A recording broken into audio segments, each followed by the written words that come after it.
Ontem eu falei sobre tentação e saúde mental. E é de onde eu quero começar hoje.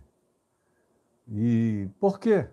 Porque o nosso texto em questão, aqui em Mateus 4, as tentações de Jesus segundo Mateus, Marcos e Lucas, no capítulo 4, depois a gente vai ver a grande tentação de Jesus em João, no capítulo 12, onde a grande tentação dele está presente, já no auge da sua maturidade messiânica.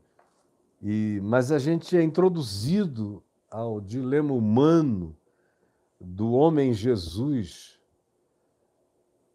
que é o Cristo de Deus encarnado, que é a expressão exata do Cristo eterno, desse que é Deus de Deus, que é o primogênito de toda a criação, não porque chegou depois, mas porque é a expressão exata do inexprimível que é Deus, Espírito e Verdade. O Deus Espírito e Verdade que nem existe para categorizações filosóficas e científicas, mas que é, porque as coisas que existem derivam-se dele. Ele que é o inacessível para a nossa compreensão, é por nós reduzido a estados da nossa própria humanização. E numa facilitação epistemológica, filosófica, e por que não dizer teológica, sem precedentes, Deus se encarna, vira um de nós, habita entre nós, cheio de graça e de verdade.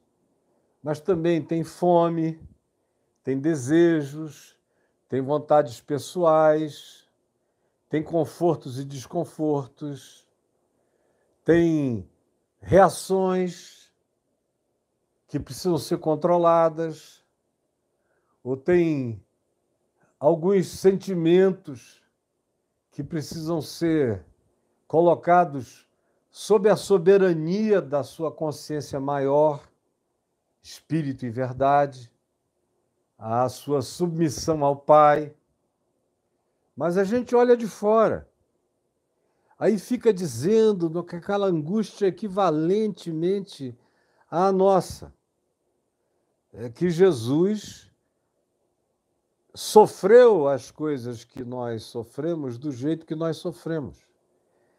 E é verdade, ele sofreu os nossos sofrimentos de uma maneira muito mais profunda do que a gente consegue sofrer. Porque nós somos dessensibilizados, nós somos cegos para nós mesmos. A gente enxerga muito pouco ou quase nada. Mas a nossa presunção é luciferiana, na perspectiva de que, como Deus, nós podemos ser, de que Deus está ao alcance. Homo Deus, como é o livro lá do Harari, achando que a própria tecnologia pode nos colocar nesse lugar tão infame e tão impossível. Mas o tamanho da nossa insanidade é essa, sem verificarmos as sutilezas monstruosas para quem começa a enxergar. Que, na mesma medida em que nós ainda carregamos a imagem potencial e a semelhança potencial de Deus, nós nos tornamos completamente dessemelhantes dele. E a única maneira de saber como Deus é para os homens não é como Deus é para os anjos. Cada olhar de criatura tem a sua própria percepção de Deus, de acordo com a natureza daquela criatura, daquela criação, daquela dimensão, daquele âmbito. Nós, humanos, aqui, nascidos no espaço-tempo, vivendo na história, que é espaço-temporal, que é cronológica, que vem um dia depois do outro na nossa impressão de existência e de ser, temos a nossa própria compreensão de Deus, que infalivelmente passa pelas noções que a gente adquire da nossa própria pessoa, da nossa pessoalidade, da nossa individualidade. E quanto melhor seja a nossa construção humana interior, mais fácil é a nossa aproximação do significado que Deus nos deu para ser o modelo e a referência do que seja verdadeiramente Deus no homem, do que seja verdadeiramente o homem em Deus. E que modal é esse? É o modelo do Filho do Homem, que disse aos seus discípulos na pessoa de Filipe, lá em João 14, Filipe, quem me vê a mim, vê o Pai. Como dizes tu, mostra-nos o Pai. Não crees que eu estou no Pai e que o Pai está em mim? Ora, as palavras que eu vos digo, eu não as digo por mim mesmo, mas o Pai que permanece em mim faz em mim as suas obras. Portanto, crede que eu estou no Pai, que o Pai está em mim. Aí é uma questão de se vocês querem essa imagem e semelhança, tem que andar comigo, tem que aprender de mim, tem que aprender da minha mansidão e humildade de coração, tem que se tornar ensináveis, diria Paulo, porque ele mesmo, subsistindo em forma de Deus, não julgou como usurpação ser igual a Deus. Antes a si mesmo se humilhou e se encarnou e tomou forma de homem. E viveu todas as condições circunstanciais e todas as circunstâncias existenciais da natureza e da condição humana, no seu lado melhor e também nas suas possibilidades piores, de desejos, de tentações, de induções, de sugestões. Como posteriormente veio a nos dizer o escritor de Hebreus, no capítulo 4, no verso 15, quando ele diz que ele mesmo, Jesus, foi tentado em todas as coisas à nossa semelhança, como nós, como eu, como você, mas sem pecado. A gente está tratando das tentações de Cristo. E antes de entrarmos nelas, eu disse ontem, que continuaria hoje, a falar dessa questão do bem e do mal. E da necessidade da compreensão do bem e do mal para uma questão de saúde mental, saúde filosófica, de autocompreensão, de discernimento do que em nós pode ser semelhante a Deus e do que em nós carrega uma dessemelhança horrível em relação a Deus e que, portanto, eu não sou o modelo a partir do qual eu entendo Deus. Ai daquele que faz do seu Deus uma projeção da sua própria humanidade, estabelece diálogos com Deus, são diálogos que a pessoa deveria ter apenas com ela mesma. Ao invés de perguntarem por que tu permites que gente boa sofra, a questão é por que eu, que estou aqui no mundo dos iguais e dos semelhantes, passo a vida alienado em relação a fazer o bem que eu posso e a não realizar os males, maiores ou menores, ou sutis, ou só interiores, que eu realizo. E tento até me esquecer de quem eu sou, de como eu sinto, de como eu procedo, ou de como eu me alieno propositalmente da dor e da experiência humana, até que alguma coisa ameaçadora, que alguém entre por uma janela com uma machadinha e mate 4 crianças na creche, e eu me lembre dos meus filhos, filhas, sobrinhos, netos, filhos de amigos, e aí me condoa e levante a voz para o céu, diga, por que, Deus, tu permitiste? Ao mesmo tempo, é o mesmo pessoal que fica aqui discutindo se o universo é uma projeção holográfica ou não. Aí você diz, bom, mas isso é um grupo pequeno de pessoas que começaram a pensar nisso na Califórnia, no Vale do Silício, e que agora a essência da digitalização, do metaverso, da inteligência artificial e de todas as outras possibilidades começam cada vez mais a transformarem a interpretação do universo numa espécie de projeção de digitalização em 3D, tão fantasticamente superior a tudo que a gente conseguiu arranhar até agora em termos de produção, de digitalização. E olha que a gente já chegou no nível dos aplicativos tão perfeitos que já não dá mais para saber exatamente se uma imagem corresponde à captura de uma realidade ou se ela foi fabricada pela inserção de um aplicativo. Como agora mesmo acabei de postar no meu Instagram, num cara que foi submetido a um experimento de um aplicativo que o colocou numa quadra de basquete americana, na NBA, provavelmente, jogando como um dos maiores do mundo. Era só ele mesmo, só pegaram a cara dele e o resto. Ó. A inteligência artificial modelou e ele foi com a própria roupa que estava no teatro para dentro da quadra e ninguém podia dizer que tinha uma edição, um chroma key, que tinha um aplique, que tinha qualquer coisa. Mas por que eu estou falando disso? Que começou agora só. É uma questão que veio surgindo nos últimos 15 anos e que cresceu nos últimos 5 anos, junto com a teologia. E, para mim, eu venho dizendo desde o início, a primeira pessoa que me trouxe essa questão foi um mentor do Caminho da Graça, que perguntou se eu já tinha ouvido falar nisso.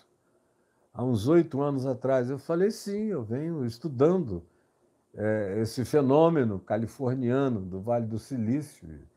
Isso vai crescer. E a pessoa me perguntou, por que vai crescer? Eu falei, porque o que a gente está vendo agora é a ciência imitando a projeção religiosa. E qual foi a grande discussão da religião ocidental? E quem sabe até universal? Ou as grandes questões da filosofia. Não esqueçam, a gente está em Mateus 4. Jesus, a tentação, o bem e o mal. Então, em todas essas perspectivas de compreensão filosófico-religiosa, cognitiva do universo, nós lidamos com essas categorias. E quanto mais a ciência vai se desenvolvendo, quando a gente chega ao ponto de não poder mais negar a ciência, o que a gente faz? A gente a absorve e a gente a teologiza, como está acontecendo agora com esse universo em 3D, que existe o nosso mundo, essa pedra aqui, esse controle do ar-condicionado, esse copo com água, a sensação de bem-estar, tudo isso seriam apenas projeções em 3D com o próprio sujeito que prova isso tudo, está todo programado para, no impacto com a água fria, gelada, morna, com as suas condições bioproduzidas, mas que são uma projeção de natureza digital que ganhou essa evolução que a gente chama de concreção de carga, de espaço, tempo. Mas isso nada mais é do que a adaptação de conceitos religiosos e filosóficos à evolução tecnológica. Porque a discussão, por exemplo, a gente não ir vir lá do hinduísmo, nem do budismo, nem do taoísmo, nem entrarmos no judaísmo, nem no cristianismo, nem no islamismo, nem nada disso, e nem na psicologia, nem na filosofia. Chega! Trazendo só daqui, do século XVI para cá, que a maior parte dos que estão aqui comigo são pessoas de cultura evangélica, protestante ou judaico-cristã, a grande maioria. Ou quem se diz ateu ou agnóstico, se tornou ateu e agnóstico a partir da conjuntura judaico-cristã, que os traumatizou, e eles disseram, não, se Deus é assim para mim. Mas, pois bem, então, nós estamos só trazendo para o nível da tecnologia as nossas lutas teológicas. Por exemplo, o calvinismo com uma determinação do gamer. O calvinismo é uma coisa antiga, do século XVI, mostrando que tem um jogador por trás de tudo e tem os seus protagonistas eleitos. A discussão da presciência, predestinação, tudo, está dentro desse pacote aí, igualzinho a alguém que esteja elaborando um jogo para acontecer e determina quem são os avatares eleitos mais importantes, com mais poder, com mais isso, aquilo outro. Isso é o calvinismo simplificado. E aí o pessoal está brigando há séculos por causa disso. É Deus quem está mandando em tudo. Aí a gente pergunta, por que tu deixaste? Por que tu não apertaste no botão para evitar isso? Essas mesmas pessoas, se de fato se comprovasse que elas não têm livre-arbítrio e que elas estão apenas respondendo a uma programação de um game ultracósmico, iriam provavelmente se indignar até a morte. Por outro lado, tem aqueles que a gente apelidou de arminianos, que seriam originalmente discípulos de Armínio, que defendem a liberdade absoluta da criatura. A criatura praticamente não recebe nenhuma outra influência de nenhuma natureza, a não ser da sua vontade de autodeliberação. Sem nenhuma ingerência, sugestão, possibilidade, troca ou diálogo com a perversidade. E aí, nós nos colocamos num lugar de liberdade. Esse tipo de teologia foi uma das unções mais importantes que a original democracia grega e a República Romana e depois a democracia ocidental, europeia, começou a absorver, tiveram no arminianismo a sua melhor expressão de advocacia da liberdade humana, portanto, da democracia, do governo do povo. Assim como a monarquia, o governo de um só, de um rei, de uma rainha, ou de uma família dinasticamente feita de Elohims, de deuses dinásticos, era amada e usada pelos monarcas, até que a democracia tomou um lugar de prevalência no conceito ideológico do mundo, da Terra e dos humanos, embora esteja em risco nesses últimos tempos. No entanto, a teologia sempre serviu para validação dos elementos das escolhas humanas. A gente está sempre querendo chamar Deus para a arena. Você veja que, para fazerem uma campanha que agrade um grupo religioso, cristão, de maioria eventual nos Estados Unidos, se pega um candidato que promete dizer que todas as pautas de costumes herdadas dos dogmas morais da religião serão amparadas por aquela governança, por aquela ideologia, por aquele protagonista. Aí ninguém quer saber de mais nada. Vão ali e dizem, é isso que nós vamos escolher, mas quem é que está validando? É o cara que se está autovalidando em nome de Deus e recebendo uma revalidação por parte daqueles que são os que pensam em Deus a partir das suas próprias tentações. Deus e o pinto, Deus e a pepeca, Deus e o ânus, Deus e a tríade dos nossos desejos, Deus e a nossa arrogância, Deus e a nossa fome de poder, Deus e o nosso direito de primogenitura, Deus e a nossa vontade de sermos distinguidos do resto do mundo, porque dizemos que somos dele, que cremos nele, então tem que haver uma distinção especial para nós. Então, esses são os que esperam tudo do soberano. E tem aqueles que dizem que a liberdade é totalmente humana, até um certo ponto. Quando a dor chega e cai na cara dele, ou quando o absurdo visita para além de todo controle, na mesma hora, ele, ateu na terra, vira-se supostamente para Deus nos céus e pergunta no coração para o público: é por causa disso que eu jamais crerei em Deus. E isso é alguma coisa que teve a ver com ele, com a dor dele.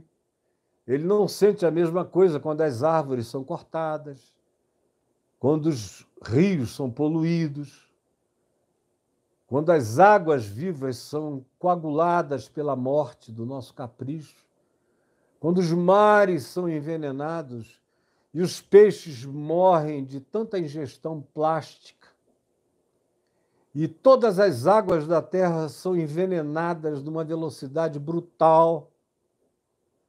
A pessoa não sente a mesma coisa quando os animais que estão morrendo não são pets que a gente guarda em casa, chama de nossos, troca relações humanas, humaniza o pet como se ele tivesse se tornado gente. A gente só sente essas dores pela criação quando nos diz respeito, quando é uma dor petificada. Do contrário, ela será petrificada. Se não for um elefante grandioso, que tem fama de bom na nossa cultura, ou um leão que ganhou suas expressões mítico-teológicas na interpretação judaico-cristã, a gente não está nem aí. Se forem milhares de cobras venenosas forem mortas no mesmo lugar sem terem conseguido sair, ninguém está nem aí.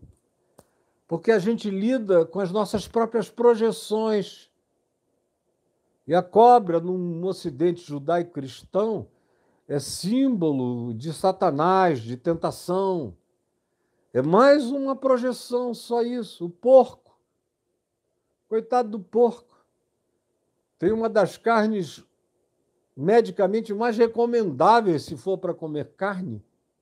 Então, coma de porco. É melhor do que a maioria dos outros. Mas, por causa do entendimento antigo da relação do porco com a lama, com o chiqueiro, a suposição é de que tudo que ele ingere não tem uma purificação orgânica. Portanto, ele continua a ser um exalador da sujeira, que para nós humanos cheira mal. Mas o porco é que nunca sentiu nada mais fétido na vida do que a presença humana. Não existe criatura mais mal cheirosa na terra do que nós, que somos onívoros e comemos de tudo e exalamos todos os odores. Nós somos fétidos. Nós só não somos fétidos uns para os outros. E olhe lá. E olhe lá.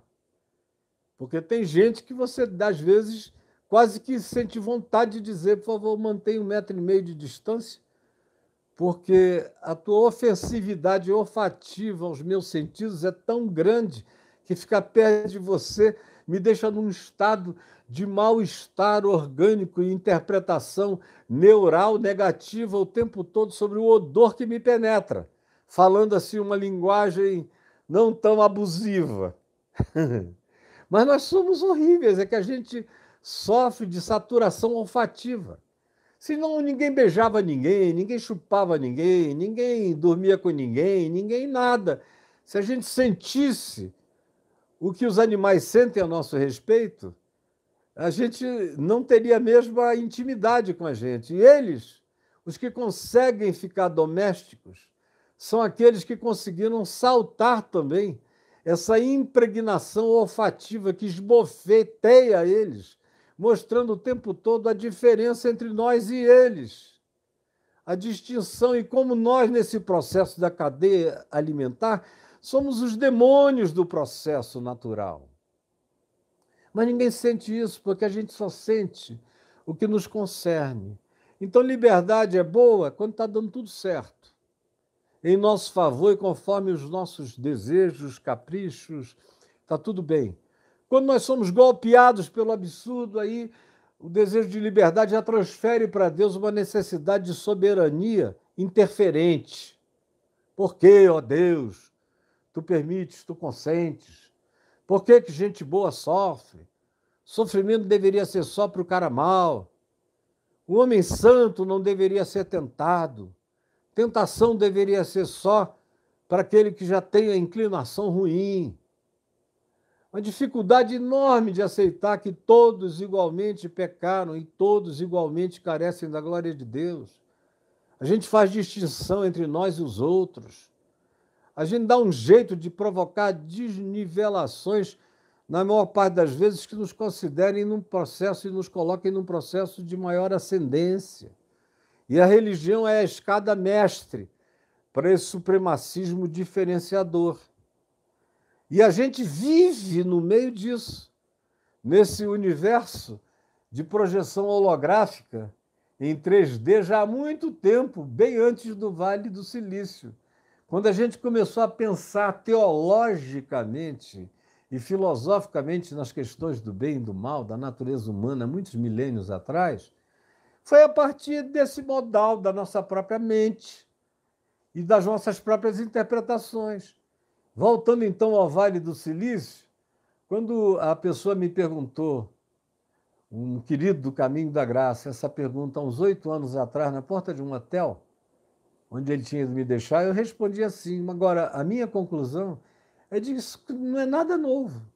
Isso é só a ciência se apropriando do grande debate religioso e trazendo isso para dentro desse meio, fazendo uma opção que explica a soberania, porque é a do gamer, é a do programador, é a soberania do programador.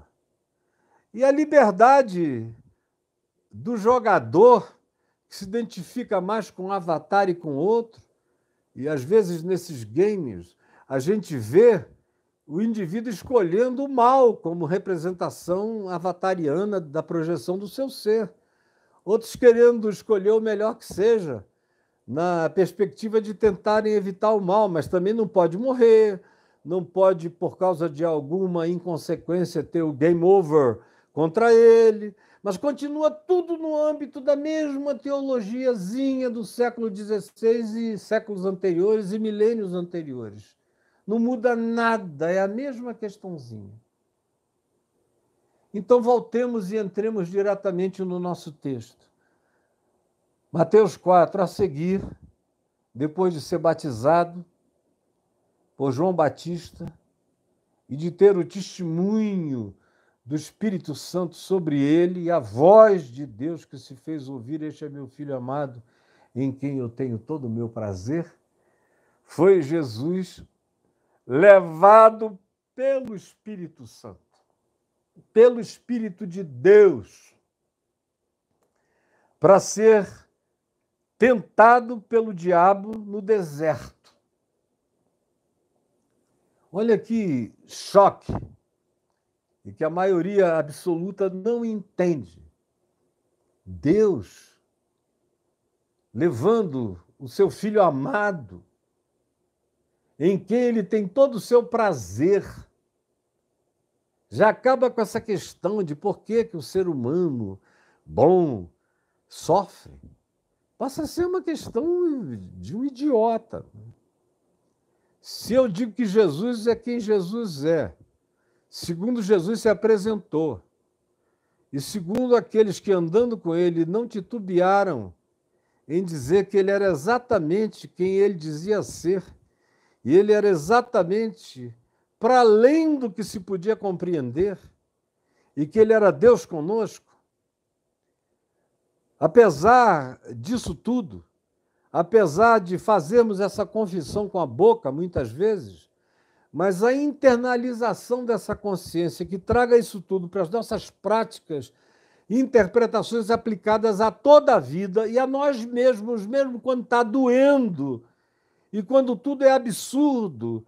E tudo é absurdo.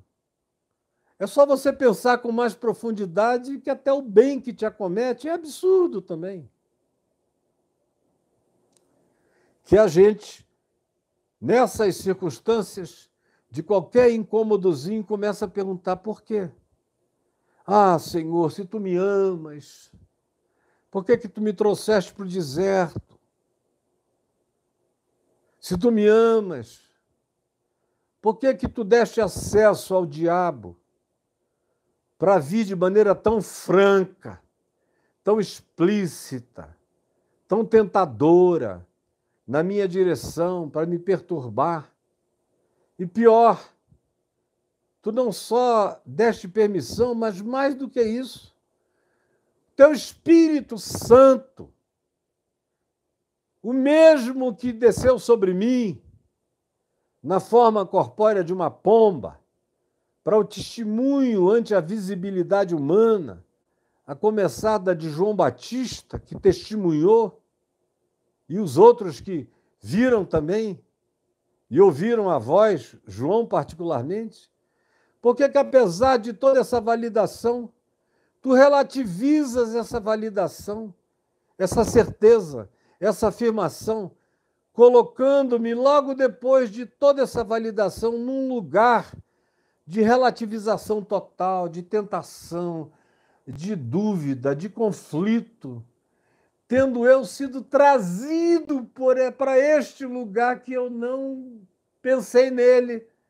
que eu não decidi, que eu não necessariamente escolhi, que foi apenas a continuidade do meu caminho. Eu estava sendo batizado no deserto da Judéia. Eu só andei mais na direção norte.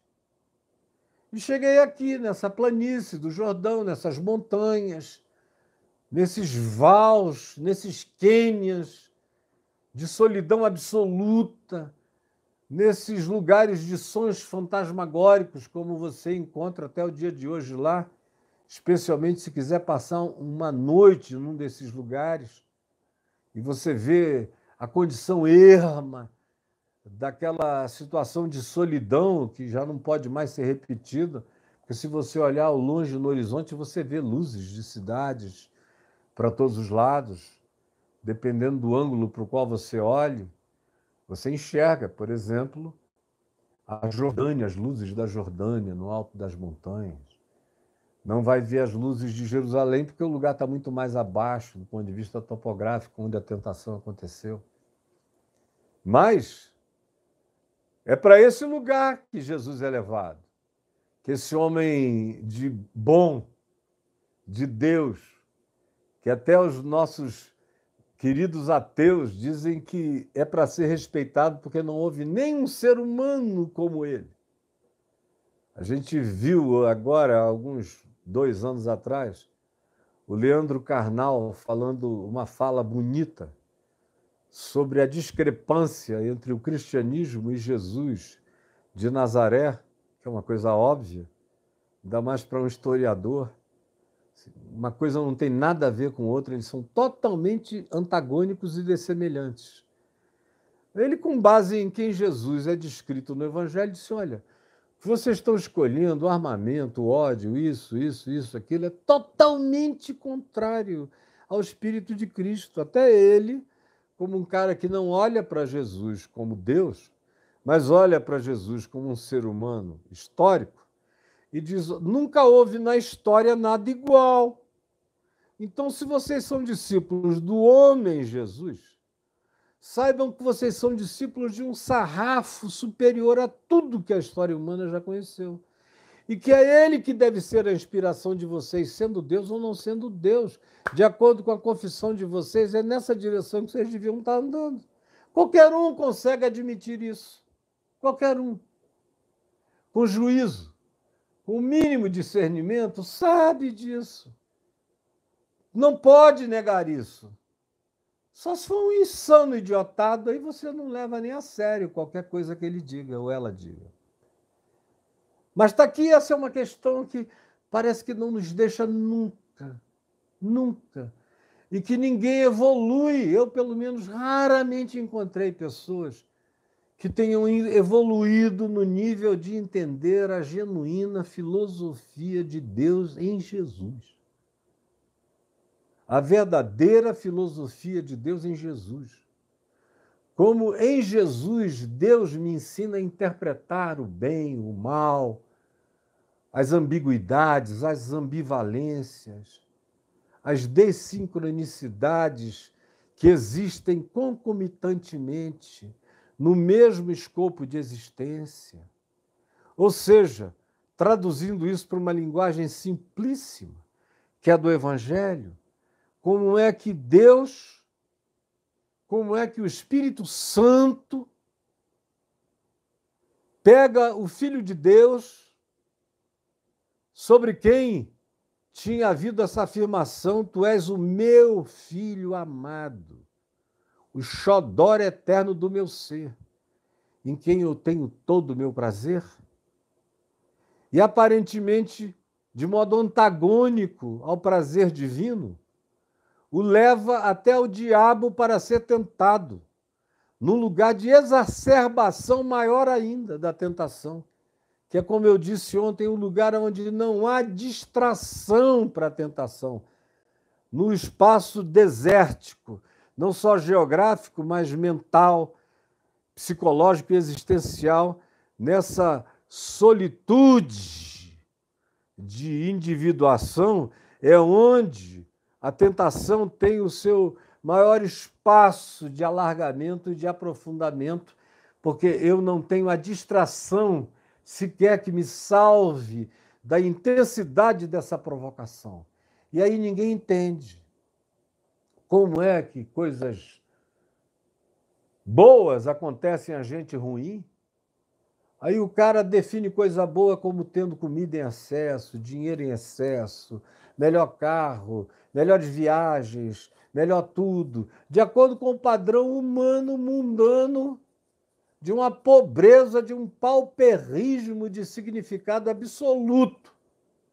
Mas isso é o que ele chama de coisa boa. E se tem um cara ruim pra caramba conseguindo todas essas coisas, a culpa é de Deus, que devia boicotar todas as iniciativas dos ateus, dos agnósticos, dos perversos, dos antideus, dos antirreligiosos ou dos anticristãos, ou dos pró-cristãos que são anticristo.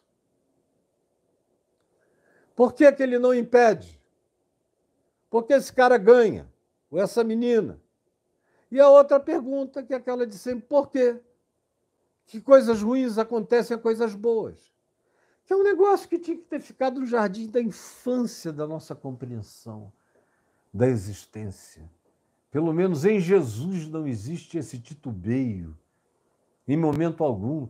E quando perguntaram a ele por quê a respeito disso, a resposta dele foi peremptória. Por quê? Ele já nasceu assim. Foi culpa de quem? Jesus não foi culpa de ninguém. Nem dele, nem dos seus pais. A natureza existe. O DNA existe. A genética existe. O livre-arbítrio fenomenológico das realidades da criação existe.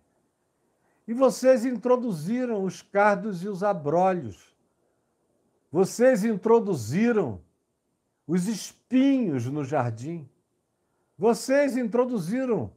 Foi o tipo de olhar que vocês adquiriram em razão da transgressão à explicitude da minha vontade, é que vocês ganharam um olhar que transformou tudo numa questão de bem e de mal. Porque, afinal, eu avisei, se vocês comerem desse fruto, se vocês beberem dessa água, no caso é desse fruto, se vocês tomarem esse café, metaforicamente falando, é claro,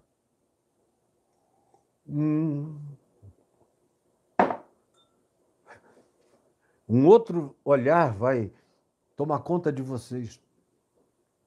E não é o conhecimento do bem, como Deus conhece o bem. E não é o conhecimento do mal, como Deus conhece o mal.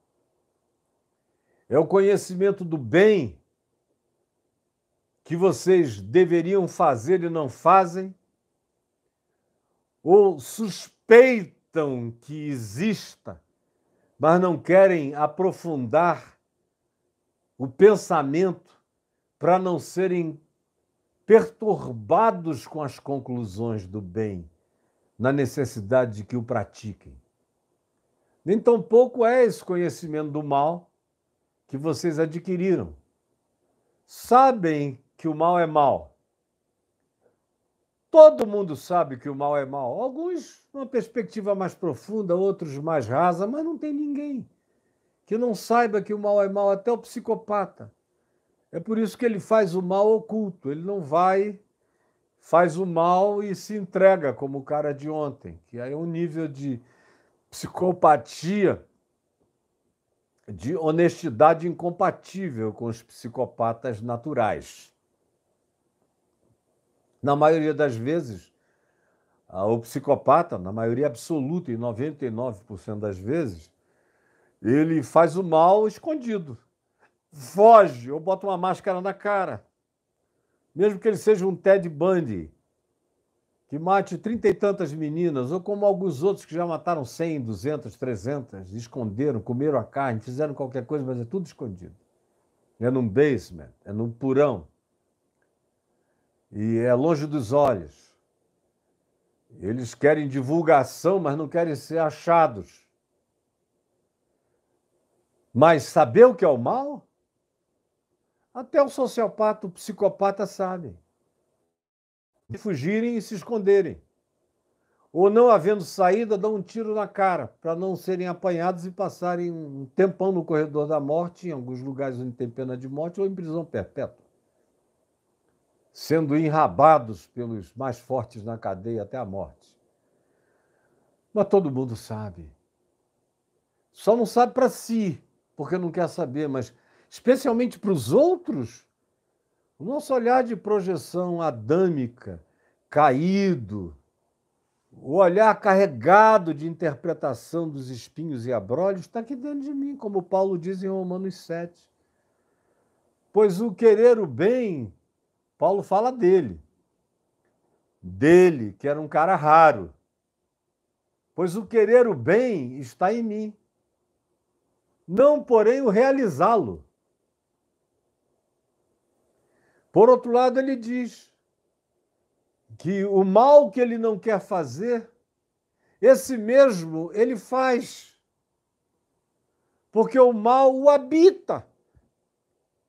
Se eu sei o que é bom, mas não me disponho à sua prática absoluta, e sei o que é mal, e não me levanto contra a sua tendência, de modo que a minha própria condição de percepção acomodada já me coloca no caminho de um pendor inexorável, que só tenderá a crescer e aumentar na minha existência se eu não trabalhar contra ele.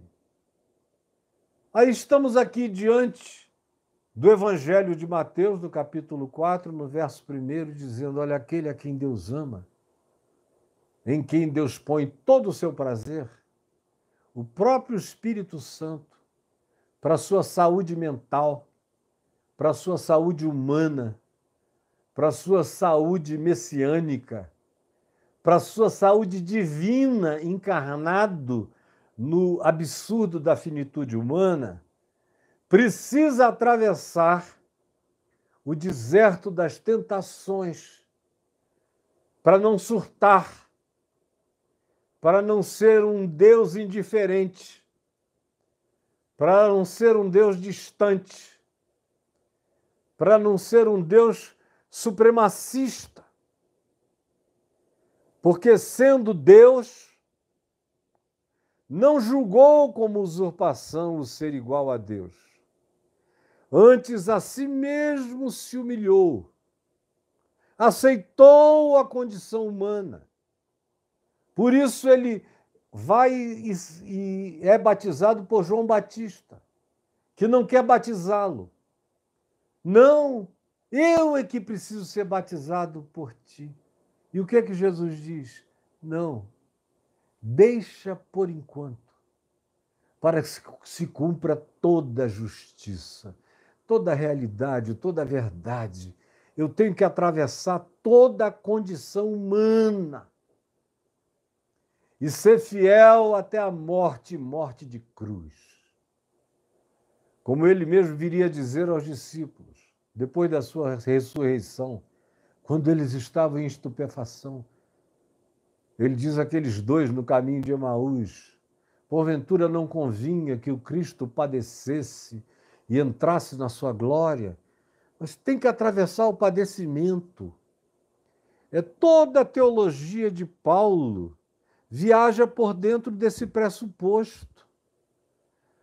A Epístola aos Hebreus, que reputo como sendo filosoficamente uma das mais interessantes, juntamente com a carta de Paulo aos Colossenses e aos Efésios, para mim, carregam uma cosmovisão inigualável, que nos dizia, especialmente em Hebreus, que essa identificação com toda a condição humana, com toda a tentação humana, era absolutamente necessária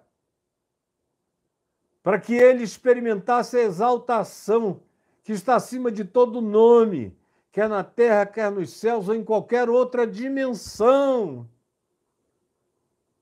A encarnação traz saúde, a identificação de Deus com os humanos, que não foi manifestada no Monte Sinai.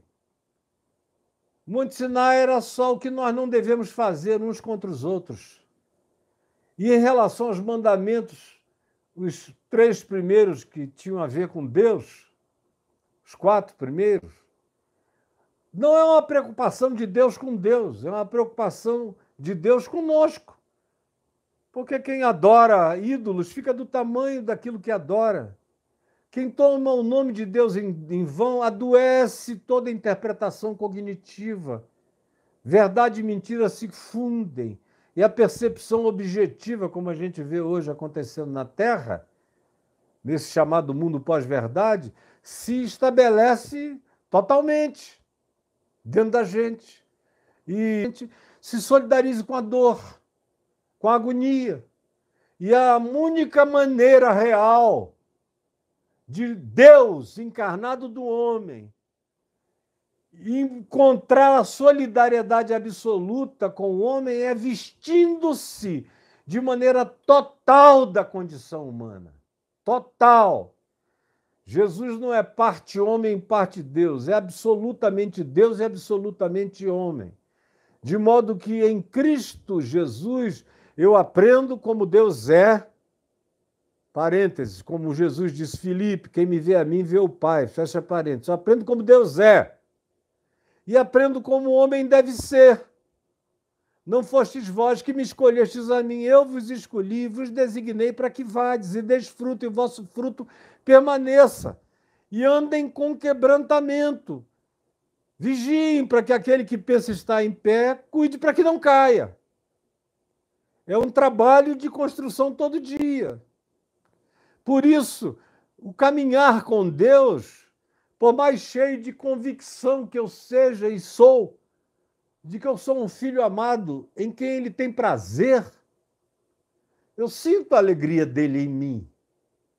E sinto que ele se alegra em mim. Assim como eu só vivo porque me alegro nele. Eu sei disso, da nossa comunhão, conforme a oração de Jesus em João 17, para que eles estejam em mim e eu neles, e tu em nós, para que eles experimentem e cresçam nessa comunhão que eu tive junto a ti desde antes que houvesse mundo, e para que eles sejam participantes da minha glória. Esse é o objetivo, mas é evolutivo esse objetivo. Como Paulo diz aos Filipenses, esquecendo de coisas que para trás ficam, foram superadas, deixadas, vencidas, que se tornaram primitividades que já não têm lugar nem vez agora nessa compreensão que eu tenho da vida em Cristo. E prossigo para o alvo, que é essa vocação, para me tornar esse herdeiro completo de Deus em Cristo Jesus. Agora, ninguém chega aí sem atravessar todos os desertos, de todas as tentações. Aí vem uma questão, já falei aqui 1h01, é uma questão que eu vou deixar para o dia de amanhã. Nessa hora, a segunda pergunta que vem, depois que eu dou uma resposta simples como essa, que eu venho dando desde a minha conversão, os que foram minhas ovelhinhas, que se converteram já no primeiro ano da minha conversão, começaram a me ouvir dizer isso. Há o mesmo conceito com as palavras que eu tinha com 18, 19, 20 anos, 21. Aí, com 21 anos, eu escrevi um livro que entrou lá na editora Mundo Cristã, naquela série Os Pensadores, junto com C.S. Lewis e com um monte de outras pessoas infinitamente superiores a mim. Mas era um livro chamado Viver, Desespero ou Esperança. Onde isso que eu estou dizendo aqui eu já dizia lá, porque já era uma verdade para mim então. De lá para cá só ficou infinitamente mais dilatado, mais profundo, mais simples. Quanto mais você se apropria de certas consciências, mais você simplifica, pela clareza da sua percepção, a sua própria exposição. De modo que qualquer um que chegue aqui sem nenhum contexto bíblico antecedente, só como observador da natureza humana, me entendeu completamente, a menos que haja grilos religiosos. Mas a segunda questão que vem depois, em geral, ou vem a partir de uma mente filosófica muito acurada, ou teologicamente muito perturbada, ou então ela vem daquele indivíduo que está muito sofrido e com raiva do seu próprio sofrimento e auto-vitimado, que é a questão que diz: e quem criou o mal? Se Deus é Deus e todas as coisas se originam nele, quem criou o mal? Foi o diabo, o Lúcifer, um arcanjo que criou o mal? Porque a concepção cristã, prática, na prática, no cotidiano congregacional, no cotidiano das interpretações diárias da vida, 99% dos cristãos transferem a questão do mal para uma criação da serpente lá no Éden. Parece até que essas coisas começaram quando nós abrimos os olhos. Começaram para nós, mas nós somos seres de outro dia. Nós, humanos, do ponto de vista antropológico, a gente tem marcas de resíduo social e comunitário da presença humana na Terra, de Homo sapiens, de Neandertais, até de outros seres de Cro-Magnons e alguns outros, australopitecos. Hoje se sabe que, concomitantemente ao surgimento do Homo sapiens, há registros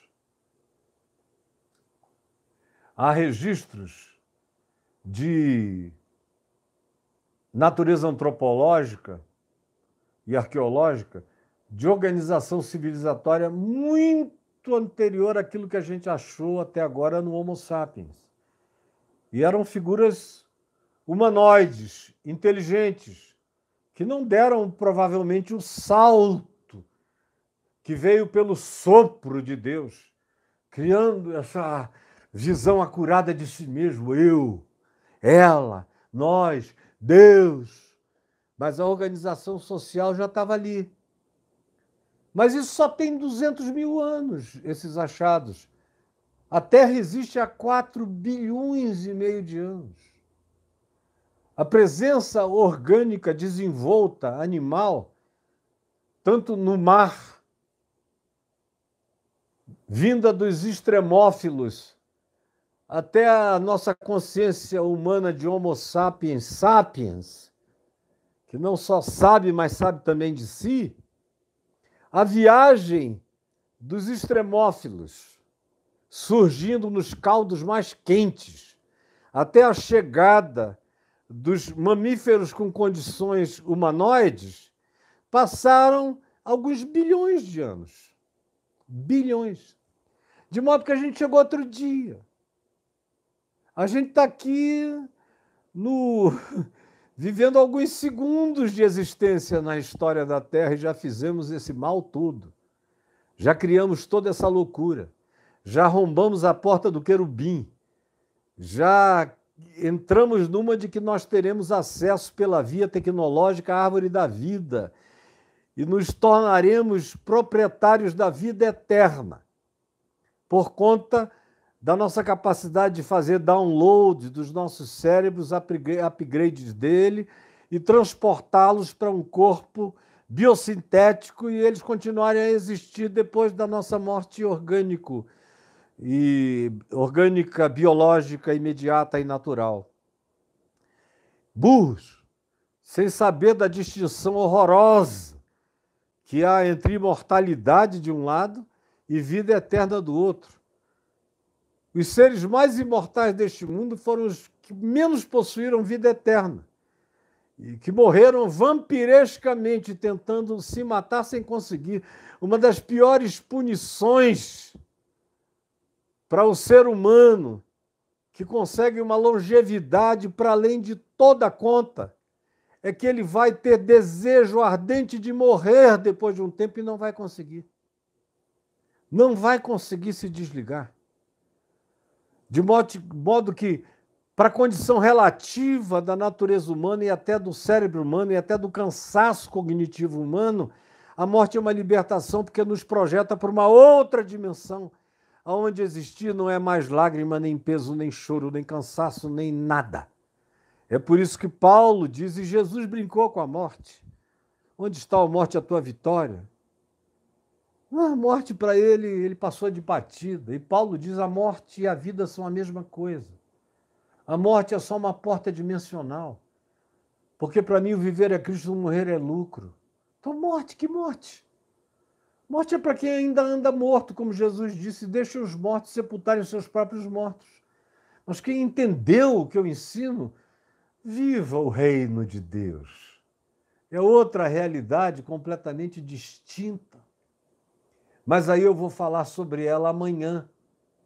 E eu quero que vocês me cobrem isso. Amanhã eu quero começar já de cara falando sobre quem criou o mal. Deixa eu começar, porque não tenho nada anotado aqui. Eu vou fazendo tudo que vem do meu coração para vocês. Essas anotações são outras coisas. Ontem, por exemplo, eu escrevi aqui uma referência bíblica que eu não queria esquecer. E hoje eu não tenho nem lugar onde escrever. Deixa eu pegar aqui, para eu virar essa página aqui. Só escrever aqui, amanhã, começar com quem criou o mal. O mal substantivo e o mal adjetivo, conceitual. Quem criou o mal? E aí eu quero todo mundo aqui amanhã. Exatamente todo mundo. Sexta-feira. Estou esperando você. E convide os seus amigos para estarem aqui conosco. Me perdoem as muitas perguntas que chegaram aqui. Todas elas, eu dei uma olhada rápida, assim, uma leitura dinâmica, me desviavam do assunto. Porque enquanto eu estou pregando aqui, tem gente falando em jaraqui frito, em caldeirada e tudo mais. Enfim, nas questões mais variadas que chutam a bola para fora do estádio, para a arquibancada. E eu sou uma pessoa que, quando gosto de começar a pensar, quando eu começo a pensar, eu não gosto de interrupção, porque quase nunca a pergunta melhora o meu pensamento, quase sempre só desvia para um outro lado e atrapalha a simplicidade linear da exposição. Então, eu te peço, Jesus, que o que eu falei aqui, que eu tenho certeza absoluta, que é o eco da tua voz, que é o eco da filosofia de Jesus, que é um reflexo do olhar de Jesus, que é uma alegria de Cristo em Jesus, me habitando nessa comunhão que nós temos com o Pai e com o seu Filho, Jesus, o Cristo.